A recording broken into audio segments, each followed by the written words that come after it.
guys, this is a preview of Sydney Harbour just before the 9 p.m. fireworks. As you can see, there's a lot of police around because of the crowds, so there's a lot of boats. Check out Darling Harbour over there. That's the latest Sydney Crown Casino, and it's looking really good with all the lights. And it's roughly about 8:30 p.m. now, so we've got another half an hour. So this is just a little clip for you guys. So let's check out some of the crowds here.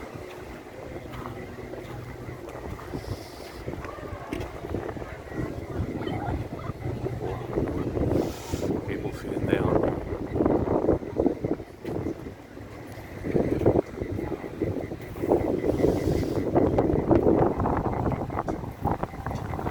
As you can see, I'm at a very good vantage point because once the fireworks starts going up, we're also gonna get the showers coming down. So the crowds are not as big as in previous years, obviously because of the COVID-19 pandemic.